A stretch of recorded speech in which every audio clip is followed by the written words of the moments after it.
Trump के submarine order के बाद रूस की पहली चेतावनी को लेकर एक बहुत बड़ी खबर है और क्रेमलिन के प्रवक्ता दिमित्री पेस्कोव का यह सख्त बयान। पेस्कोव ने कहा, परमाणु बयानबाजी से सावधान रहे अमेरिका।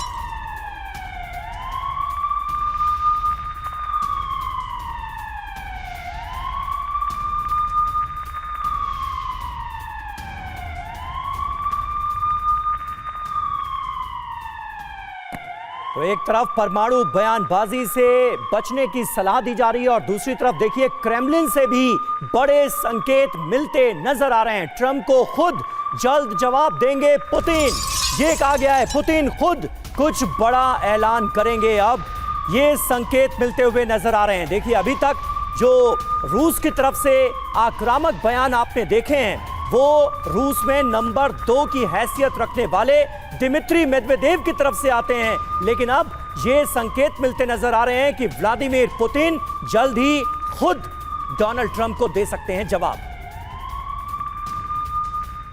तो न्यूक्लियर सबमरीन अब उस इलाके में पहुंच चुकी है जहां पर उसे होना चाहिए। ये डोनाल्ड ट्रंप का सीधा सीधा जो बयान है, ये एक तरह की एक्सेप्टेंस है कि न्यूक्लियर सबमरीन की तैनाती की जा चुकी है और रूस इसी से भड़का हुआ है। व्लादिमीर पुतिन अब रिएक्ट कर सकते हैं ट्रंप के बयान पर। रूस के नजदीक अमेरिकी सबमरीन तय पोजीशन पर न्यूक्लियर सबमरीन की तैनाती कर दी गई है। तय जगह पर पहुंची 2 न्यूक्लियर सबमरीन डिप्लॉयमेंट पर ट्रंप का नया दावा। रूस के नजदीक सबमरीन का मूवमेंट, परमाणु खतरों से अमेरिका हाई अलर्ट पर है, ये सीधे तौर पर डोनाल्ड ट्रंप ने माना है। लेकिन जानकारी यह भी है कि रूस के टारगेट पर यूएस नेवल बेस है, जिसमें पहले नंबर पर अटलांटिक महासागर में पड़ने वाला नॉरफोक नेवल बेस है। यह अमेरिकी बेस दुनिया का सबसे बड़ा नेवल बेस है।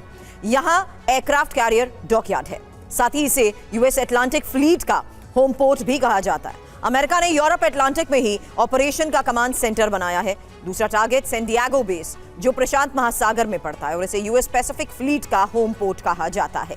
यहाँ 50 से ज्यादा वॉरशिप्स की तैनाती की गई है। यह इंडो पैसिफिक में ऑपरेशन का कमांड सेंटर है। तीसरे टारगेट पर पर्ल हार्बर, जो प्रशांत महासागर में है, यहाँ यूएस पैसिफिक फ्लीट का हेडक्वार्टर है। साथ ही यहाँ अमेरिका का समंदर का सबसे बड़ा एयर स्टेशन मौजूद है। और इसके अलावा चौथे नंबर पर गुआम नेवल बेस है, यह भी प्रशांत महासागर में है।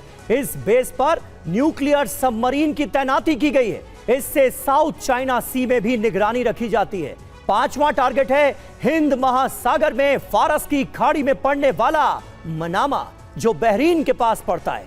इस जगह अमेरिकी 5th फ्लीट की तैनाती की गई है। इससे मध्य पूर्व के देशों पर निगरानी रखी जाती है। साथ ही यहां लाल सागर में ऑपरेशन का कमांड सेंटर भी मौजूद है।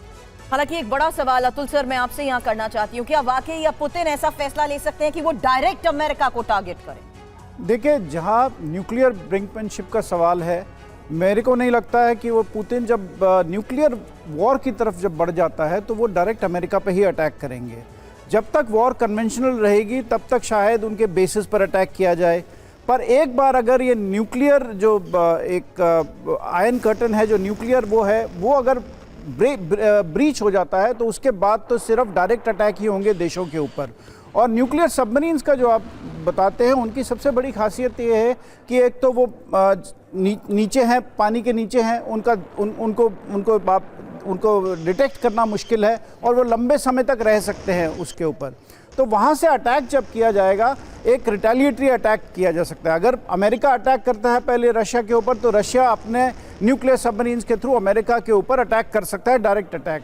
तो ये अब हम एक डॉक्ट्रिन हुआ करता था, मैड, म्यूचुअली एश्योर्ड डिस्ट्रक्शन, जो कि कोल्ड वॉर के दौरान रशिया, सोवियत यूनियन और अमेरिका के बीच में था कि हम दोनों एक दूसरे के ऊपर अटैक नहीं करेंगे, क्योंकि अगर अटैक किया तो हम दोनों ही एकदम से खत्म हो जाएंगे पूरी तरह से।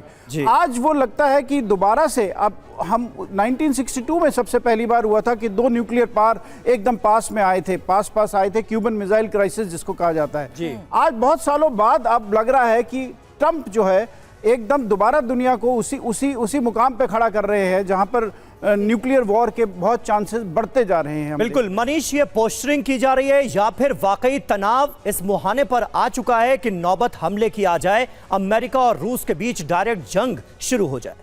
देखिए, जब राष्ट्रपति ट्रंप 20 जनवरी को दोबारा राष्ट्रपति बने तो उसके बाद क्रेमलिन की सोच ये थी कि चलिए इनको भी एक मौका देते हैं, क्योंकि ट्रंप कह रहे थे कि वो युद्ध नहीं चाहते हैं, ये बाइडेन की का वॉर है, अमेरिका को कोई मतलब नहीं है कि वो यूक्रेन में जाकर फंडिंग करे, या अमेरिका को अपने देश की परवाह करनी चाहिए।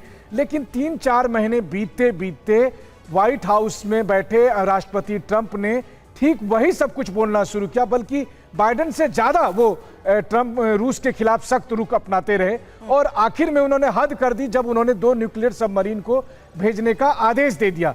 तो अब रूस को यह लग रहा है कि अब कोई उपाय नहीं है, बल्कि रूस को जिस जंग की आशंका है, यानी कि रूस बनाम नाटो की सीधी जंग की, वो ट्रंप के रिजीम में उन्हें ज्यादा करीब होते हुए दिख रही है।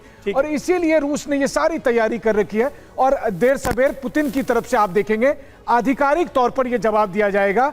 जो बात मैं कह रहा हूं यही बात पुतिन आपको कहते हुए दिखेंगे कि कैसे ट्रंप नाम का जो मायाजाल है वो टूटा और असली अमेरिकन कैरेक्टर बाहर आया। जी हाँ, इसके आसार बढ़ते हुए नजर आ रहे हैं कि अब डायरेक्ट जवाब दिया जाएगा ट्रंप की बातों का पुतिन की तरफ से।